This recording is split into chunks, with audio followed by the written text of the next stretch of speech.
suatu produk itu masuk ke dalam tahap penetrasi pasar untuk pertama kalinya. Reputasi toko belum ada, produk juga banyak saingannya begitu Pak Chandra. Yang kami rekomendasikan itu ada 3. Yang pertama yaitu strategi harga tentunya, memasang harga yang lebih murah, walaupun ada yang memang sudah bermodal kuat itu sampai puasa dulu begitu ibaratnya. Yang pernah dilakukan oleh tahu sendiri Shopee ya Pak Chandra, itu kan awal 2017-18 itu kan kalau nge-share gratis ongkir itu kan wah luar biasa banyaknya gitu. Tapi namun sekarang ini kan sama sekali berbeda mereka strateginya karena sudah buka puasa begitu. Kemudian itu harga. Yang kedua, kami menyarankan menggunakan promosi berbayar. Yang ini rada sulit untuk diterima oleh pikiran UMKM, Pak Chandra. Nah, saya bisnis itu ingin cari laba penjualan di toko offline saya laris, kok malah yang di online kok malah mengeluarkan uang untuk promosi berbayar begitu. Itu bisa ratusan ribu dalam 1 minggu seperti itu ya. Nah, kemudian juga kami pernah memberikan rekomendasi yaitu menerapkan masih sama harga yang lebih murah tapi hanya untuk toko online Pak Chandra. Sementara yang lainnya tetap menggunakan harga yang sama. Dalam arti ketika existing customer yang ada di Semarang, kebetulan sama Pak Chandra, saya juga dari Semarang, salam kenal dari Udi Pak ya. Ya betul. Itu ketika customer datang misalnya di Mbak itu misalnya atau makanan apa begitu, kami alihkan untuk membeli saja lewat online dengan iming-iming harganya sedikit lebih hemat seperti itu. Nah yang terjadi malah sebaliknya Pak Chandra, pada komplain, loh harganya di online aja lebih murah, masa ini offline malah lebih mahal. Itu kan masalah lagi. Nah, turun menjadi iri customer itu kami ubah menjadikan nama usahanya beda. Di online sama offline beda agar tidak diketahui seperti itu, tapi menjadi masalah yaitu masalah brand yang tidak konsisten antara strategi pemasaran offline dan online. Nah, dari situ kami mohon pencerahan Pak Chandra, mungkin strategi pemasaran digital yang juga menunjang pemasaran offline yang bagus itu seperti apa dari.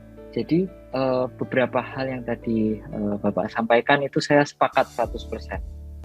Persaingan di toko online terutama di marketplace ya Pak, itu saya bisa bilang luar biasa, sengit sekali. Jadi persaingan harga itu luar biasa. Bahkan bisa jadi itu kita produksi, ini tuh sudah nggak ngambil untung, tapi masih ada di luar sana yang jualnya bisa lebih murah. Itu yang sampai ini bagaimana dia bikinnya gitu, bagaimana dia produksinya gitu. Jadi itu saya mengalami sendiri. Nah, beberapa hal yang saya lakukan sampai saat ini bukan berarti bisa dibilang ini strategi yang paling manjur ya, tapi ada beberapa hal yang saya tekankan ke pelanggan tetap saya. Ketika memang belanja secara online itu harganya memang lebih murah. Jadi sama seperti yang tadi Bapak sampaikan. Nah, kita nggak bisa menyamakan yang di offline ini harganya semurah itu.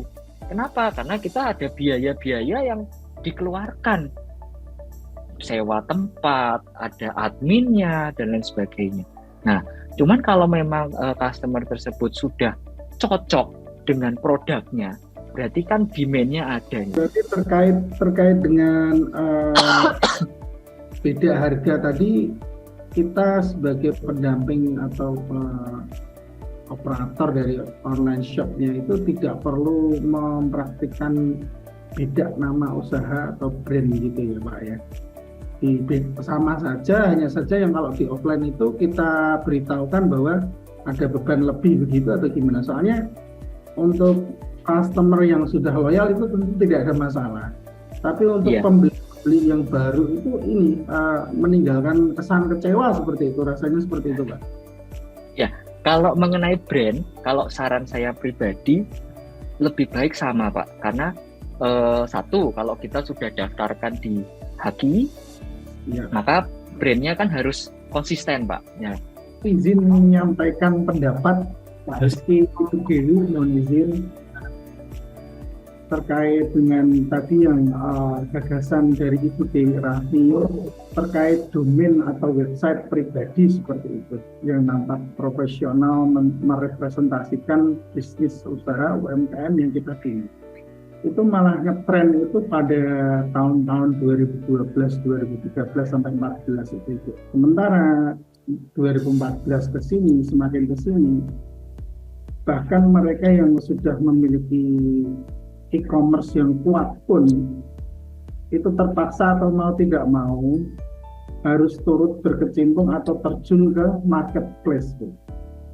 Karena di marketplace itu ada banyak sekali algoritma yang tidak akan diketahui oleh para pemilik website yang pribadi tadi Bu, yang kadang kita ingin bikin yang gratisan terus kita konversi dengan Haki kita, itu ada banyak sekali. Salah satunya penyatu dari, kebetulan ini Bu, saya perkenalkan terlebih dahulu, saya Ratna Saputra dari Undip, kebetulan juga selain mengajar kewirausahaan juga mengajar IoT dan juga praktikum komputer, jadi memang sedikit banyak mengerti mengenai algoritma.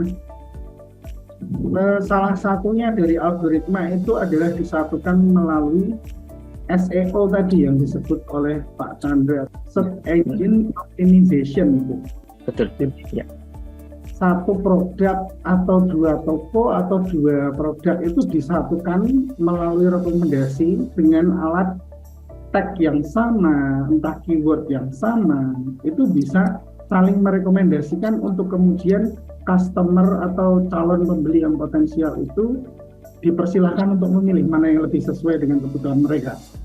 Itu yang tidak dimiliki oleh website konvensional atau pribadi tadi, Ibu Dewi. Nah, dari situ e-commerce seperti katakanlah kemarin saya beli buku lewat e-commerce web pribadi itu, dari dia hanya menjual produk-produknya buku dia sendiri saja tanpa kita dapat rekomendasi pilihan buku dari penerbit lain misalnya, dan itu sangat-sangat sudah ditinggalkan oleh para customer atau pembeli. Mereka pengen sesuatu yang katakanlah bahasanya tuh pasar yang lebih liberal seperti itu Dewi. Maka dari situ terpaksa juga lah bahwa yaitu mau tidak mau harus terjun ke katakanlah Shopee dan lain sebagainya. Ilmunya juga ya Pak. Memang marketplace itu lebih digunakan zaman sekarang karena ada algoritma yang canggih-canggih tadi ya, engineer-nya dari luar negeri dan lain sebagainya. Tapi e-commerce itu, website itu juga harus ada sebagai, betul sekali saya sepakat tadi dengan dari Pak Chandra atau Pak Rizky yang menyatakan bahwa itu semacam identity begitu, atau representatif dari bisnis kita di pasar online, meskipun dia hanya memberikan sebatas info-info yang sederhana tentang usaha kita, seperti itu. Tetap harus ada, namun sepertinya itu bisa dilakukan nanti-nantilah kalau kegiatan online itu sudah mulai menghasilkan begitu, karena itu berbiaya. Iya, betul. Ya, berbiaya, betul. Ya, kalau hosting yang cukup reputable di Indonesia itu 1 tahunnya bisa 2 jutaan, itu kan mungkin masih lumayan. UMKM-nya masih banyak. Iya, apalagi ada lagi yang lucu Pak Chandra. Domain punya kita, saya pernah kena ini. Domain punya kita yang terlambat memperpanjang itu akan harganya bisa puluhan kali lebih mahal daripada harga aslinya. Itu kan perlu pengelolaan. Terus ada yang paham IT juga ya. Nah ini kayaknya bisa dilakukan nanti lah setelah online-nya itu sudah mapan seperti itu. Aku apalagi kita kan begitu ya. Iya betul. Ya, bahkan di salah satu platform Pak Rizky, mohon izin juga Pak Chandra Ibu Dewi, kecepatan atau waktu balas dari toko atau operator toko di Lazada itu kalau nggak salah, itu diberi waktu dan selalu diingatkan, pesan ini sudah 1 jam belum dibalas. Itu memperlihatkan betapa pentingnya waktu respon kita itu terhadap customer atas engagement dari customer tersebut. diposisikan lah, misalnya kita sebagai pembeli, kita sudah pengen tuh barang 2 hari lagi dipakai, chatting balasnya 2 hari kemudian. Maka tidak akan ini ya, sama sekali tidak akan membawa ke positif ya. Nah dari situ Iya. yang sudah online itu memang menugasi salah satu karyawannya, misalkan punya 2 karyawan itu memang satu sebagai operator dari aplikasi marketplace seperti itu, agar sesegera mungkin untuk memberikan jawaban dari pesan yang dikirim oleh customer, sehingga tidak menyebabkan pesan yang dijawab terlalu lama yang menurunkan performa. Karena apabila performa itu sudah turun, maka bisa jadi perilaku begitu yang berulang itu akan menyebabkan produk kita itu di drop rank-nya dari hasil pencarian. Bisa di drop rank-nya. Tentu yang paling besar yang mampu ngedrop menurunkan peringkat produk kita itu adalah mungkin kekecewaan atau feedback negatif dari customer, produknya cacat, produknya salah seperti itu. Tapi membalas pesan atau mengirim paket yang terlalu lama itu juga dapat ngedrop produk kita seperti itu. Nah mungkin itu Pak Rizky, ada banyak sekali yang bisa dipelajari dari ini ya, marketplace sebenarnya, sangat asik.